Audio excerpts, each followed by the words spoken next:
سرزمین ہندوستان کا صوبہ یوپی اپنے دامن میں بے شمار اولیاء کرام کے آستانوں کو سمیٹے ہوئے ہے۔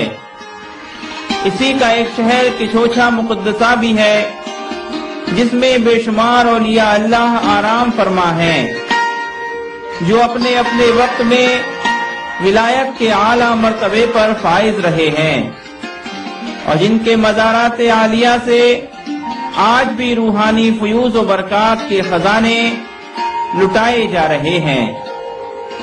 ایسا ہی ایک آستانہ سلطان التارکین حضرت سید احد الدین اشرف جہانگیر سمنانی رحمت اللہ تعالی علیہ کا بھی ہے، جنہیں آج کیو ٹی وی کے توسط سے ہم اور آپ خراج عقیدت پیش کر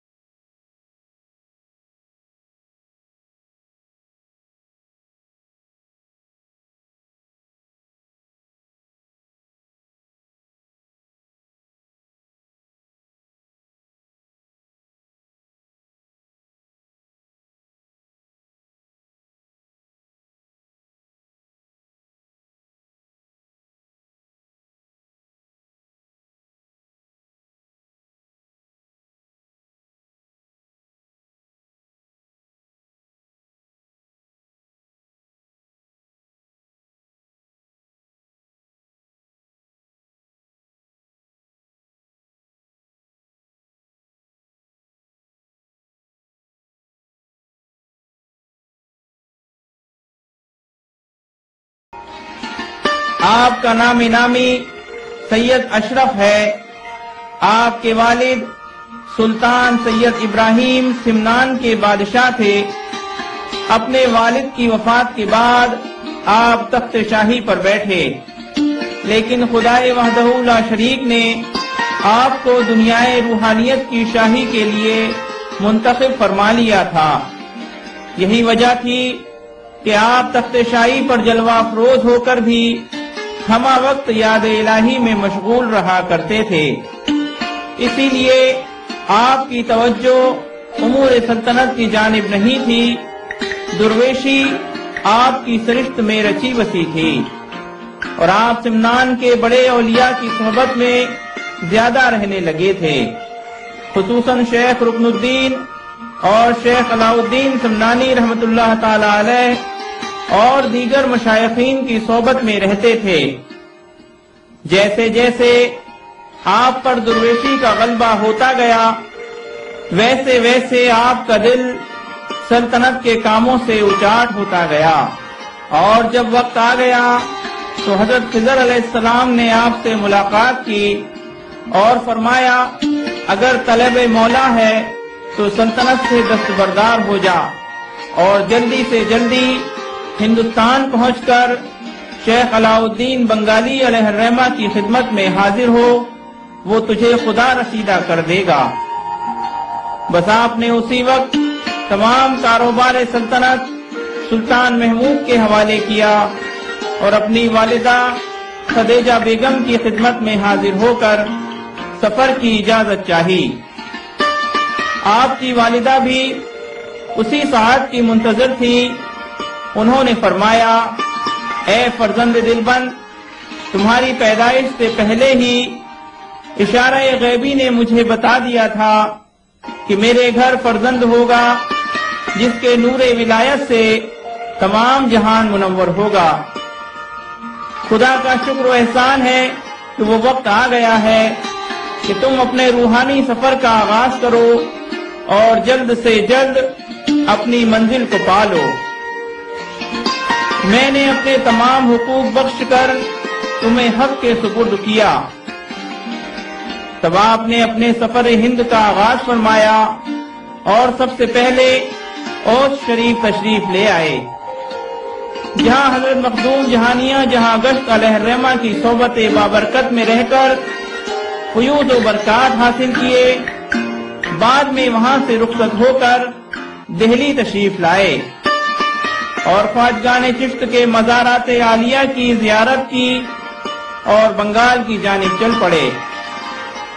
حضرت شیخ علاء الدین بنگالی رحمت اللہ تعالی علیہ کو آپ کے آنے کی خبر ہو گئی تھی، تو آپ نے اپنے تمام مریدین کے ہمراہ خانقاہ کے دروازے پر ہی حضور مخدوم سمنا کا استقبال کیا اور مرید فرمایا حضرت شیخ علاء الدین بنگالی رحمت اللہ تعالی علیہ کی خانقاہ میں آپ نے بہت سی ریاضتیں اور مجاہدات کیے ہیں، اور جب آپ کی تکمیل ہو گئی تو شیخ علاء الدین نے آپ کو جہانگیر کا خطاب عطا کیا اور اپنا خرقہ خلافت بھی عطا فرمایا اور جونپور کی جانب روانہ کر دیا۔ جونپور کے سفر میں وہاں کے علماء و فضلاء سبھی آپ سے ملنے آئے، لیکن دوران گفتگو جب خلفائے راشدین کا ذکر شریف آیا تو حضور مخدوم اشرف جہانگیر نے اپنی ہی تصنیف کردہ ایک رسالہ ان لوگوں کو دکھایا جس میں خلفائے راشدین کی مدح سرائی کی گئی تھی، لیکن امیر المومنین حضرت مولا علی کرم اللہ تعالی وجہ الکریم کی مدح میں چند جملے زیادہ تھے۔ یہ دیکھ کر ان لوگوں نے آپ سے بحث شروع کر دی، ہر چند آپ نے انہیں قائل کرنا چاہا کہ اس میں شیخین کی تنقیص نہیں ہوتی، مگر وہ لوگ نہ مانے۔ ایک مقامی مفتی سید خان نے بھی حضرت کی حمایت میں ان لوگوں سے کہا کہ تمہارا اعتراض یہ ہے کہ خلفائے ثلاثہ کی نسبت سید اشرف نے حضرت علی کی مدح زیادہ کی ہے، تو اس میں اعتراض کی کوئی بات نہیں۔ اعتراض تو جب ہوتا کہ یہ خود سید نہ ہوتے، اگر سید ہونے کے ناطے کوئی اپنے جد و پدر کو عالی مرتبت کہے تو کوئی بات نہیں، اور پھر اپنی بات معتبر کتاب کے حوالے سے ثابت بھی کر دی۔ یہ دیکھ کر حضرت مخدوم سمنا نے انہیں 4 عالم و فاضل بیٹے ہونے کی بشارت دی، اور مستقبل میں ایسا ہی ہوا۔ مفتی سید خان رحمت اللہ علیہ کے 4 بیٹے ہوئے جو بڑے عالم و فاضل ہوئے، اور منافقین مبتلائے بلا ہوئے۔ بعد میں خود سرکار علیہ الصلوۃ والسلام نے خواب میں آ کر حضور مخدوم سمنا کی بات کی تائید و حمایت فرمائی، تب وہ سبھی آپ کی خدمت بابرکت میں حاضر ہوئے اور تائب ہو گئے۔ وہ جہنم میں گیا ان سے جو مستغنی ہوا، وہ جہنم میں گیا ان سے جو مستغنی ہوا، ہے خلیل اللہ کو حاجت رسول اللہ کی، اہل سنت کا ہے بیڑا پار اصحاب حضور، نجم ہے اور ناؤ ہے عطرت رسول اللہ کی۔ حضرت مخدوم اشرف جہانگیر سمنانی رحمت اللہ علیہ جونپور سے ظفر آباد تشریف لائے، یہاں بھی آپ کی کرامات کا چرچا ہونے لگا۔ منکرین اولیاء آج ہی کا عالمیہ نہیں ہے، بلکہ یہ بدبخت ہر زمانے میں موجود رہے ہیں، لیکن ہر زمانے میں ان کا منہ کالا ہوا ہے اور یہ ذلیل و خوار ہوئے ہیں۔ ظفر آباد میں بھی چند ایسے ہی منکرین اولیاء نے حضرت مخدوم اشرف جہانگیر سمنانی کو آزمانے کی سوچی اور اپنے ہی ایک ساتھی کو زندہ کفن میں لپیٹ کر حضرت کی بارگاہ میں حاضر ہوئے اور کہنے لگے کہ حضور اس کی نماز جنازہ پڑھا دیں۔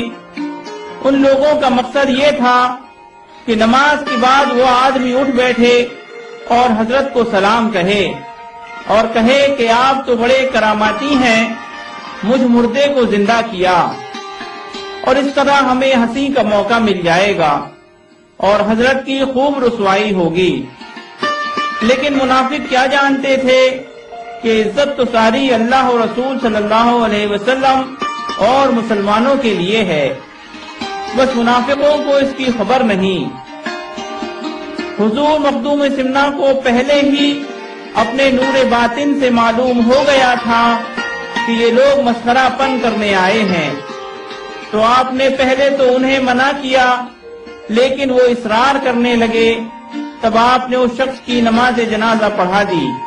دوران نماز جب وہ شخص پروگرام کے مطابق نہ اٹھا تو ساتھیوں نے قریب جا کر دیکھا تو اسے سچ مچ مردہ پایا۔ اب تو سبھی حواس باختہ ہو گئے اور حضرت کے پیروں میں گر کر معافی چاہنے لگے۔ حضرت نے بھی انہیں معاف کیا اور اپنی چشمے کرم سے اس مردہ شخص کو اشارہ کیا تو وہ اٹھ کر بیٹھ گیا اور خود بھی تائب ہو گیا۔ حضرت کی اس کرامت کا شہرہ دور دور تک ہو گیا اور لوگوں کی بھیڑ آپ کے پاس جمع ہونے لگی۔ ہزاروں لوگوں نے اسلام قبول کیا۔ کچھ دنوں بعد آپ کی چوچھا مقدسہ تشریف لے آئے۔ یہاں پر ایک جوگی رہا کرتا تھا۔ وہ اپنے جادو کے زور سے ہوا پر چلا کرتا تھا۔ مخلوق خدا اس جوگی سے نہایت پریشان رہا کرتی تھی۔ وہ جوگی بھی حضرت کے مقابلے پر آیا۔ آپ نے بفضلہ تعالی اسے بری طرح شکست دی، یہاں تک کہ وہ مسلمان ہوا اور حضرت کا مرید ہوا۔ آپ نے اس جوگی کی مڑھی یعنی مکان میں اپنی خانقاہ بنائی اور ایک باغ بھی لگایا اور اس باغ کا نام روح آباد رکھا۔ پہلے یہ علاقہ روح آباد کے نام سے جانا جاتا تھا۔ اس کے بعد یہاں پر اسلام کی روشنی پھیل گئی۔ پھر آپ سیاحت کے لیے نکل پڑے اور حضرت سید بدیع الدین قطب المدار رحمت اللہ تعالی علیہ کے ساتھ بیت اللہ شریف تشریف لے گئے۔ زیارت حرمین سے فارغ ہو کر سید قطب المدار تو واپس آ گئے، لیکن آپ دیگر زیارات کے لیے آگے بڑھتے چلے گئے۔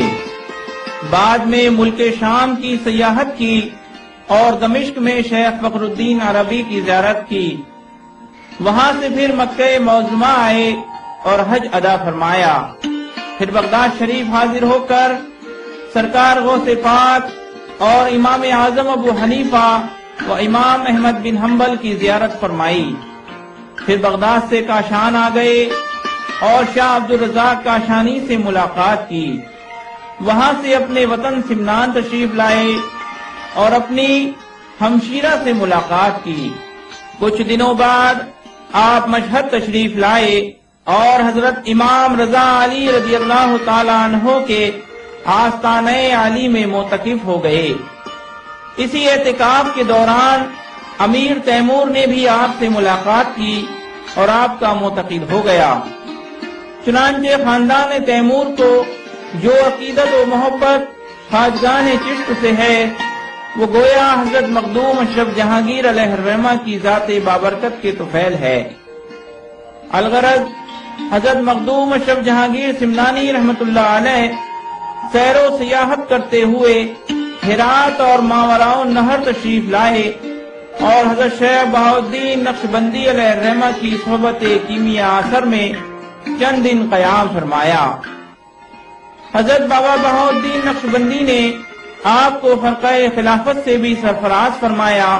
پھر آپ نے ترکستان کا سفر کیا اور بخارا، غزنی، کابل ہوتے ہوئے ملتان تشریف لائے۔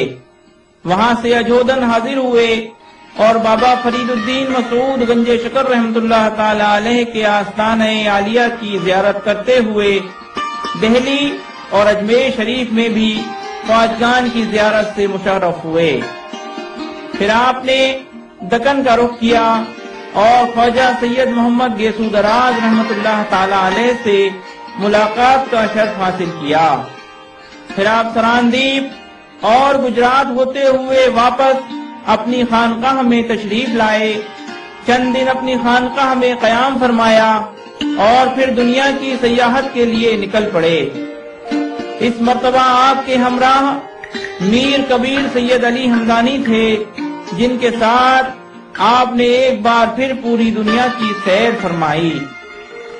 اس سیر و سفر میں آپ نے 190 کاملین سے فیض روحانی حاصل فرمایا اور جب آخر میں آپ حضرت مخدوم جلال الدین جہانیہ جہاں گشت رحمت اللہ تعالی علیہ کی خدمت میں حاضر ہوئے تو حضرت مخدوم جہانیہ جہاں گشت نے جو نعمتیں 400 سے زیادہ عارفین سے حاصل فرمائی تھیں، وہ تمام نعمتیں حضرت مخدوم اشرف جہانگیر سمنانی رحمت اللہ تعالی علیہ کے سپرد فرما دی۔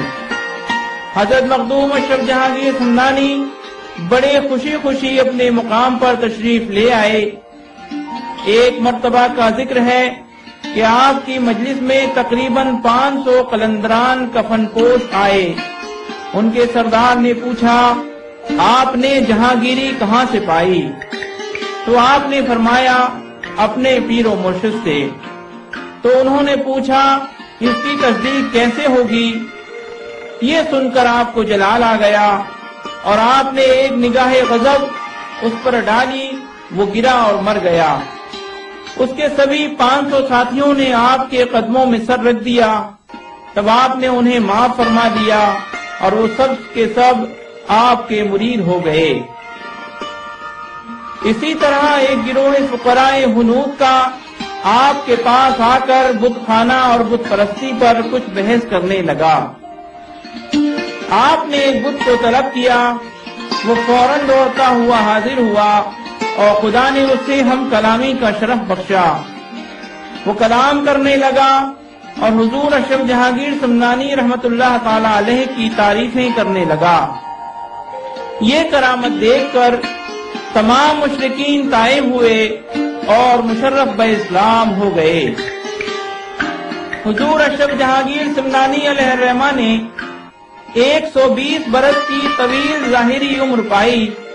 وفات کے روز یعنی 27 محرم الحرام 808 ہجری کو آپ نے اپنے تمام اصحاب کو جمع فرمایا اور سب سے رخصت ہوتے ہوئے حضرت حاجی عبدالرزاق رحمت اللہ تعالی علیہ کو فرقہ خلافت عطا کر کے اپنا صاحب سجادہ کیا۔ حضرت حاجی عبدالرزاق آپ کے فرزند دینی تھے۔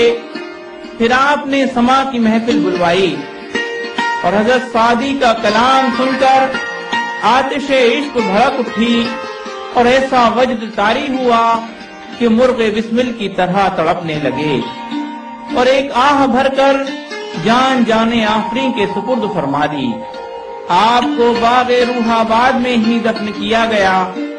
مشہور ہے کہ آپ کے باغ میں جانور پنجال نہیں کرتے اور روضہ اقدس کے حوض کا پانی کبھی گندا نہیں ہوتا، اور اگر کوئی آصف زدہ ہو تو آپ کے روضہ منورہ کو دیکھ کر ہی اچھا ہو جاتا ہے، بلکہ آپ کا نام نامی پڑھ کر دم کر دینے سے بھی آصف بھاگ جاتا ہے۔